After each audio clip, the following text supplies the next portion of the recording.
हृदये त्वं परमे रममाणा अमृतरसं रसयन्ति स्वसुखं श्रयमाणा ज्ञाने ते देयानां दातैव ध्यात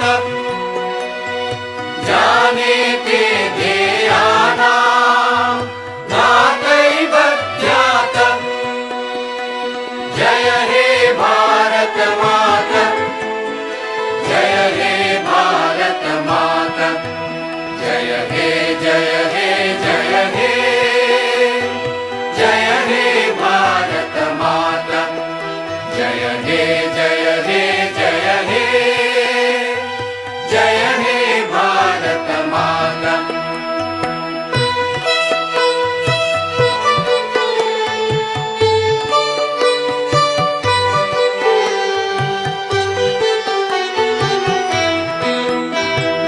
सत्यमयी त्वं सत्ये सनातने स्नाता त्वं चैतन्यमयी चित् विश्वे विख्याता सत्यमयी त्वं सत्ये सनातने स्नाता त्वं चैतन्यमयी चित् विश्वे विख्याता चिद्घनरूपात्मा तव वेदैराम्नाथ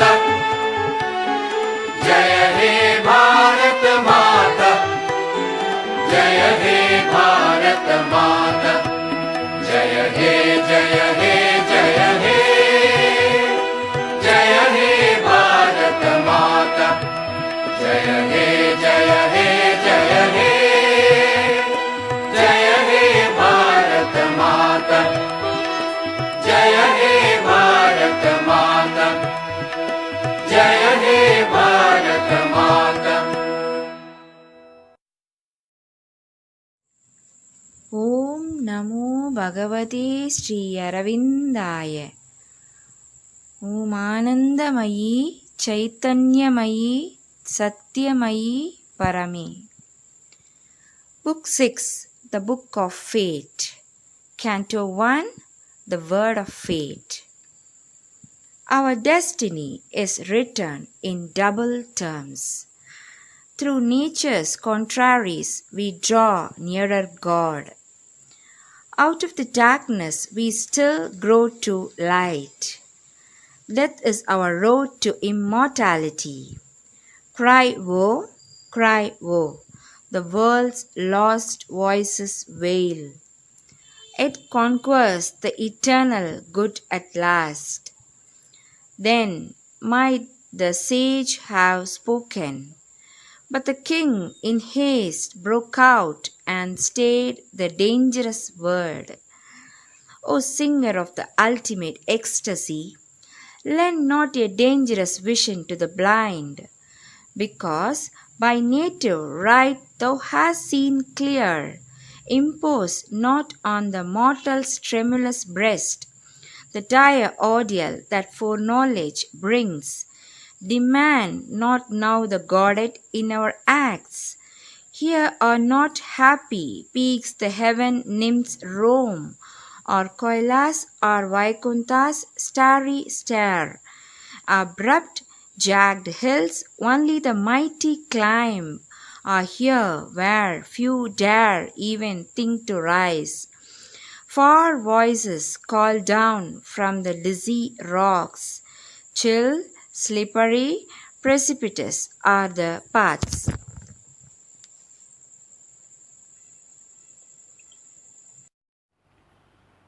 Too hot the gods are with man's fragile race. In the large heavens they dwell exempt from fate, and they forget the wounded feet of man, his limbs that faint beneath the whips of grief, his heart that hears the tread of time and death. The future's road is hid from mortal sight. He moves towards a veiled and secret face. To light one step in front is all his hope, and only for a little strength He asks to meet the riddle of his shrouded fate, awaited by a vague and oft-seen force, aware of danger to his uncertain hours. He guards his flickering yearnings from her breath. He feels not when the dreadful fingers close around him with the grasp none can elude. If thou canst loose her grip, then only speak. Perhaps from the iron snare there is escape.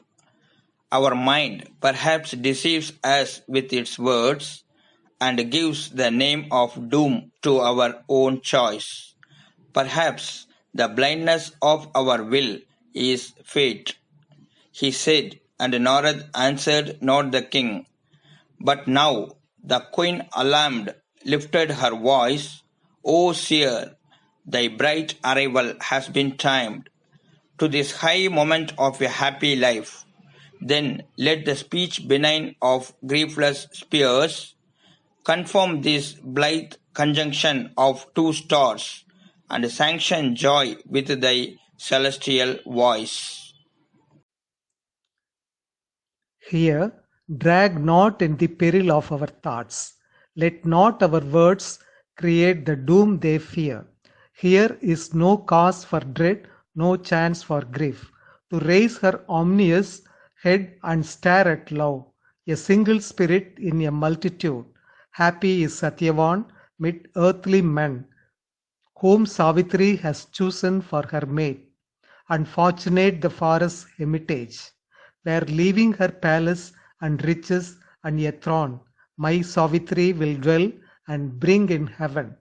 Then let thy blessing put the immortal seal on these bright lives, unstained felicity, pushing the ominous shadow from their days.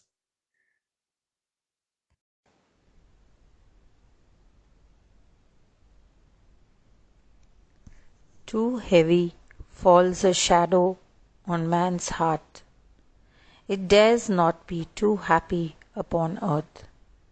It dreads the blow, dogging too vivid joys. A lash unseen in fate's extended hand. The danger lurking in fortune's proud extremes. An irony in life's indulgent smile. And trembles at the laughter of the gods. Or if crouches unseen a panther doom, if wings of evil brood above that house, then also speak, that we may turn aside and rescue our lives from hazard of wayside doom, and chance entanglement of an alien fate. And Narad slowly answered to the queen, what help is in provision to the driven? Safe doors cry, opening near, the doomed pass on. A future knowledge is an added pain, a torturing burden and a fruitless light. On the enormous scene that fate has built, the eternal poet, universal mind, has paced each line of his imperial act. Invisible the giant actors tread, and man lives like some secret player's mask. He knows not even what his lips shall speak, for a mysterious power compels his steps, and life is stronger than his trembling soul. None can refuse what the stark force demands. Our eyes are fixed upon her mighty aim. No cry or prayer can turn her from her path. She has leaped an arrow from the bow of God. His words were theirs who live unforced to grieve, and helped by calm the swaying wheels of life, and the long restlessness of transient things, and the trouble and passion of the unquiet world. As though her own bosom were pierced, the mother saw the ancient human sentence strike her child, a sweetness that deserved another fate, only a larger measure given of tears. Aspiring to the nature of the gods, a mind-proof armored mailed in mighty thoughts, a will entire couchant behind wisdom's shield. Though to still heavens of knowledge she had risen, though calm and wise, and Aswapati's queen, human was she still and opened her doors to grief. The stony-eyed injustice she accused of the marble godhead of inflexible law, nor sought the strength extreme adversity brings, to lives that stand erect and front the world power. Her heart appealed against the impartial judge, taxed with perversity the impersonal one. Her tranquil spirit she called not to her aid, but as a common man beneath his load grows faint and breathes his pain in ignorant words, so now she arranged the world's impassive will. What stealthy doom has crept across her path, emerging from the dark forest's sullen heart? What evil thing stood smiling by the way and wore the beauty of the shallow boy? Perhaps he came an enemy from her past, armed with the hidden force of ancient wrongs, himself unknowing and seized her unknown. Here dreadfully entangled love and hate meet us blind wanderers mid the perils of time. Our days are links of a disastrous chain. Necessity avenges casual steps. Old cruelties come back unrecognized. The gods make use of our forgotten deeds. Yet all in vain the bitter law was made. Our own minds are the justicers of doom.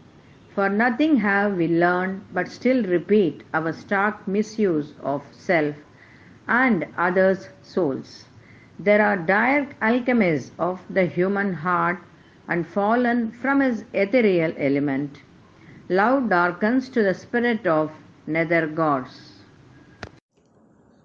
The dreadful angel, angry with his joys, woundingly sweet, he cannot yet forego, is pitiless to the soul, his gaze disarmed. He visits with his own pangs his quivering prey, forcing us to cling enamored to his grip, as if in love with our own agony. This is one poignant misery in the world, and grief has other lassos for our life. Our sympathies become our torturers.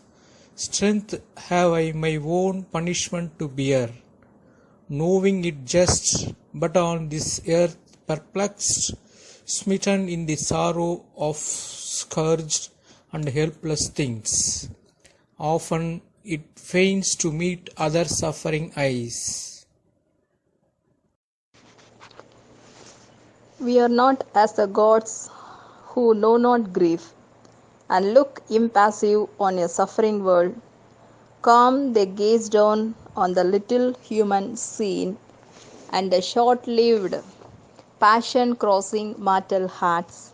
An ancient tale of woe can move us still. We keep the ache of breast that breathe no more. We are shaken by the sight of human pain and share the miseries that others feel. Ours not the passionless lids that cannot age.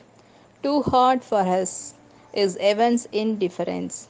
Our own tragedies are not enough for us. All pathos and all sufferings we can make ours.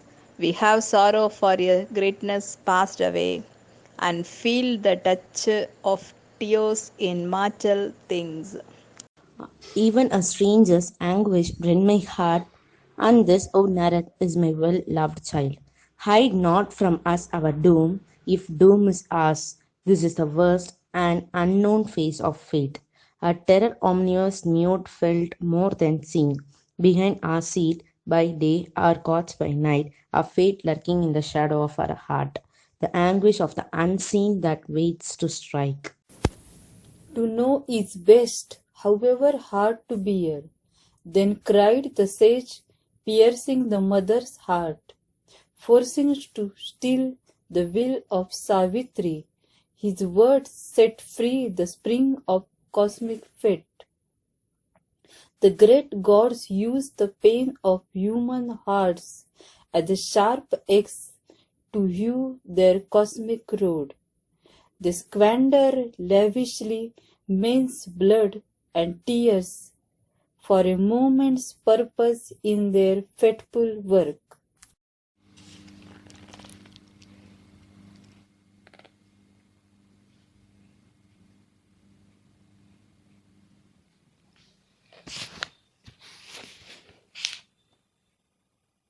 This cosmic nature's balance is not ours, nor the mystic measure of her need and use. A single word lets loose vast agencies. A casual act determines the world's fate. So now he set free destiny in that hour. The truth thou hast claimed, I give to thee the truth, a marvel of the meeting, earth and heavens. Is he whom Savitri has chosen mid men. His figure is the front of nature's march. His single being excels the works of time. A sapphire cutting from the sleep of heaven, delightful is the soul of Satyavan, a ray out of the rapturous infinite, a silence waking to a hymn of joy. A divinity and kingliness gird his brow. His eyes keep a memory from a world of bliss. As brilliant as a lonely moon in heaven, gentle like the sweet bud that spring desires, pure like a stream that kisses silent banks, he takes with bright surprise spirit and sense. A living knot of golden paradise, a blue immense, he leans to the longing world, time's joy borrowed out of eternity, a star of splendor or a rose of bliss.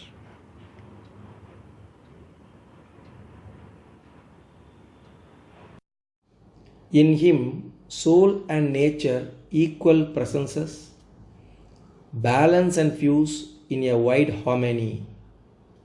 The happy in their bright ether have not hearts more sweet and true than this of mortal make, that takes all joy as the world's native gift, and to all gives joy as the world's natural right.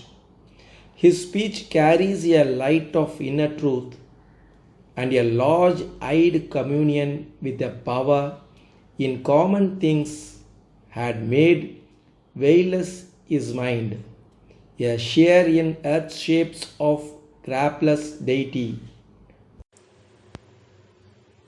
A tranquil breath of sky, windless and still, watching the world like a mind of unplumbed thought, a silent space musing and luminous, uncovered by the morning to delight, a green tangle of trees upon a happy hill, made into a murmuring nest by southern winds. These are his images and parallels. His skin in beauty and in depth is fierce. A will to climb lifts, a delight to live. Heaven's high companion of earth, beauty's charm, an aspiration to the immortal's air, laying on the lap of mortal ecstasy. His sweetness and his joy attract all hearts to live with his own in a glad tenancy.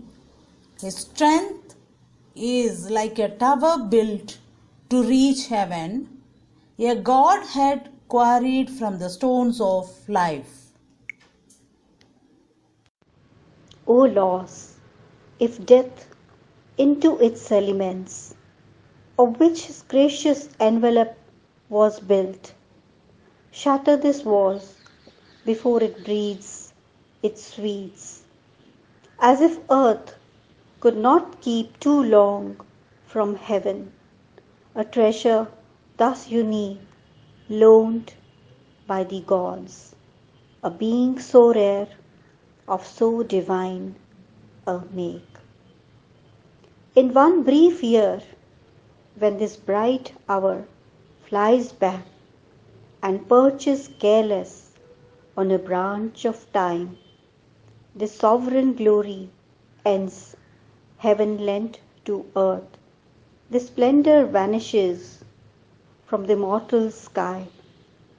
Heaven's greatness came, but was too great to stay. 12 swift-winged months are given to him and her. This day returning, Satyavan must die. A lightning bright and nude, the sentence fell. But the queen cried, vain then can be heaven's grace. Heaven mocks us with the brilliance of its gifts. For death is a cupbearer of the wine of too brief joy held up to mortal lips for a passionate moment by the careless gods.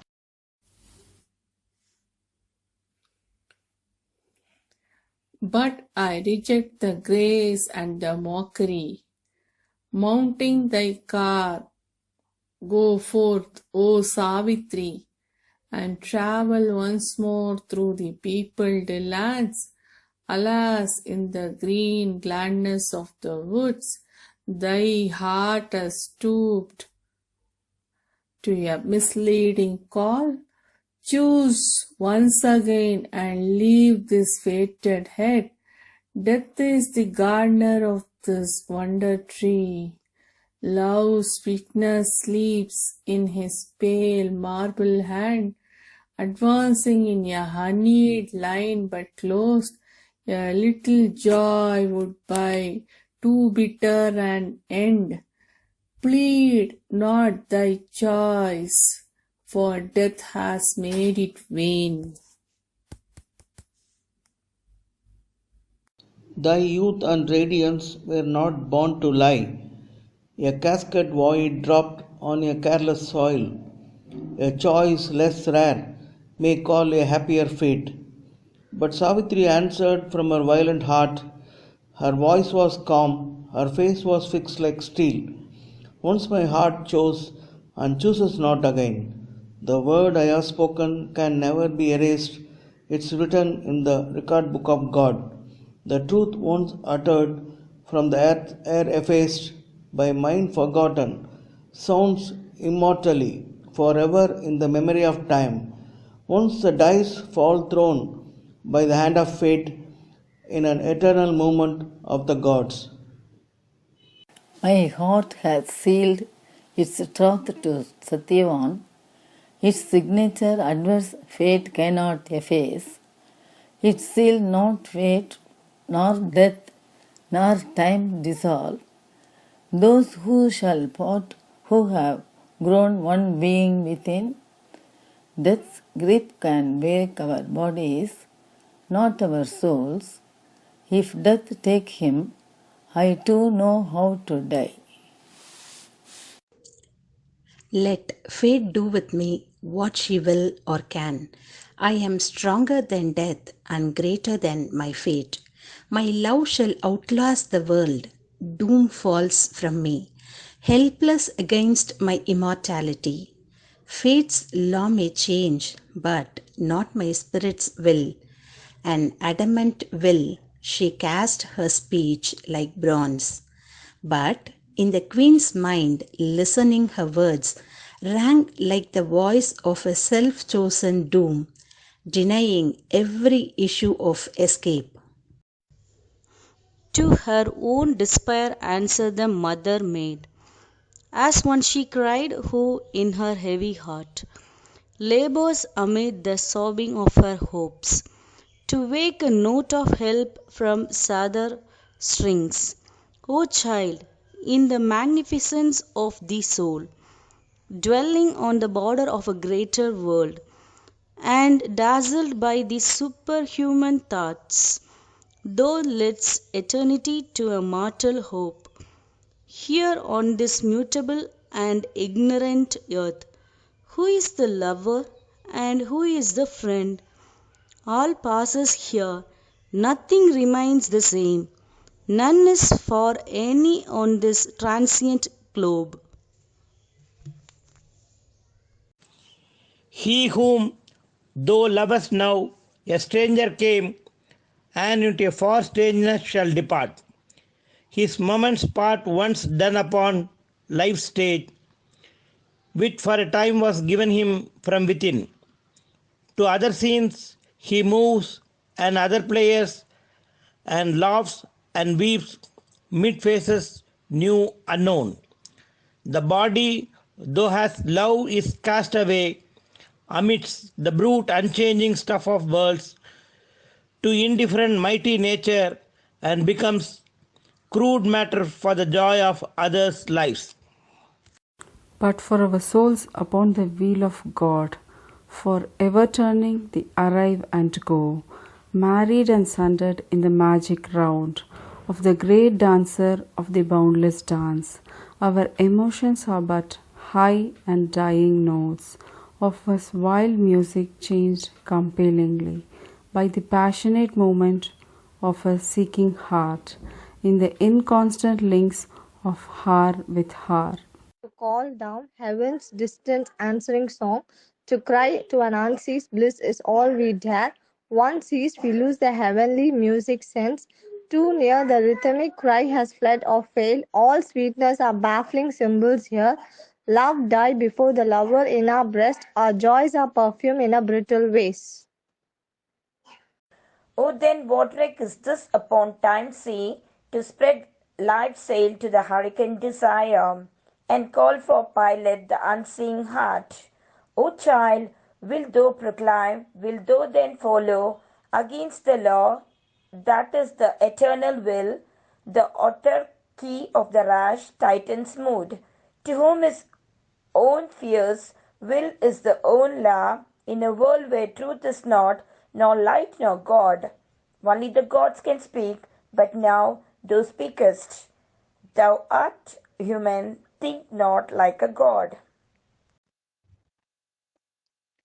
For man, below the god, above the brute, is given the calm reason as his guide. He is not driven by an unthinking will, as are the actions of the bird and beast.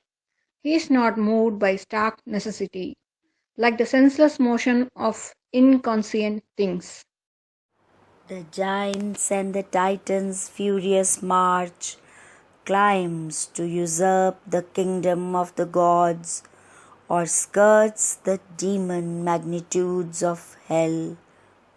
In the unreflecting passion of their hearts, they dash their lives against the eternal law, and fall and break by their own violent mass. The middle path is made for thinking man, to choose his steps by reason's vigilant light.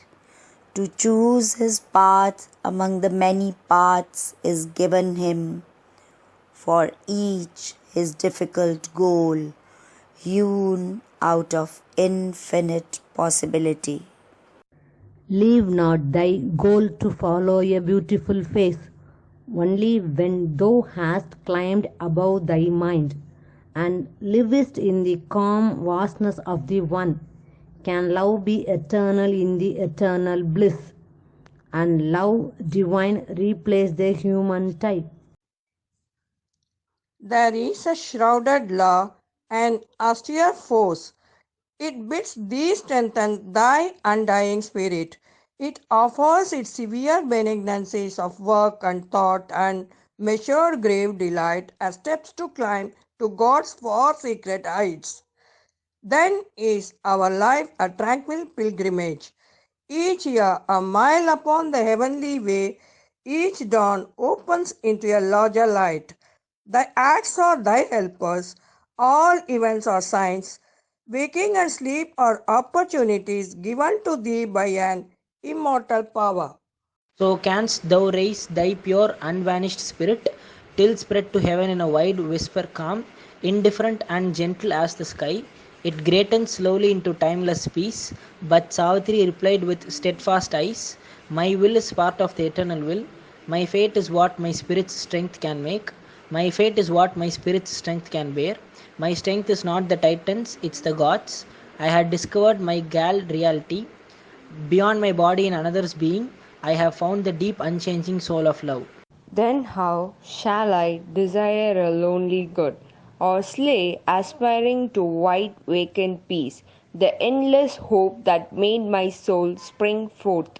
Out of its infinite solitude and sleep, my spirit has glimpsed the glory for which it came, the beating of one vast heart in the flame of things, my eternity clasped by his eternity, and tireless of the sweet abysms of time, deep possibility always to love. This is first, lost joy unto its throb, the riches of 1,000 fortunate years, or poverty, nothing to me are death and grief, or ordinary lives and happy days, and what to me are common souls of men, or eyes and lips that are not Satyavans. I have no need to draw back from his arms, and the discovered paradise of his love, and journey into a still infinity.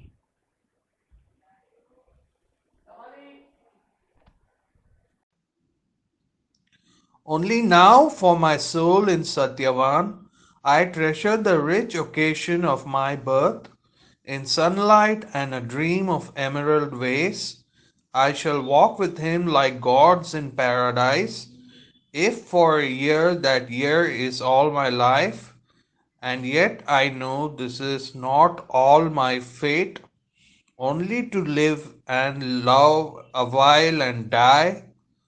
For I know now why my spirit came on earth, and who I am and who he is I love. I have looked at him from my immortal self.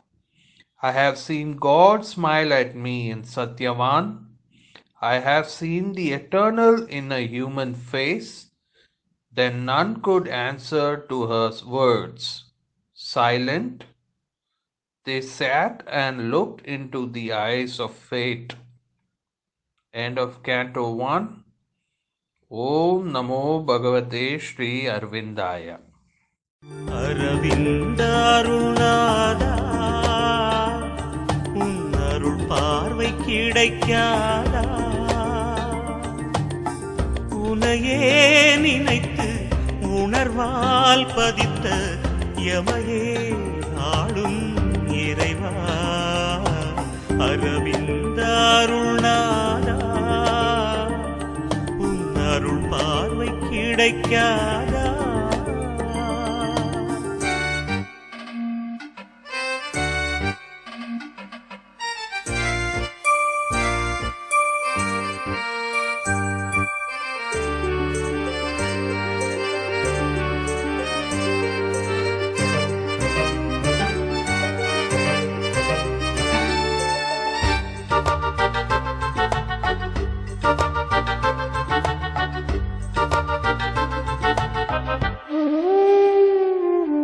வேதாந்த ராஜ்யத்தில் முன்னவன் நீ வேறில்லை என்றென்றும் என்னவன் வேதாந்த ராஜ்யத்தில் முன்னவன் நீ வேறில்லை என்றென்றும் என்னவன் மாதாவும் நீயே என் மகராஜன் நீயே மாதாவும் நீயே என் மகராஜன்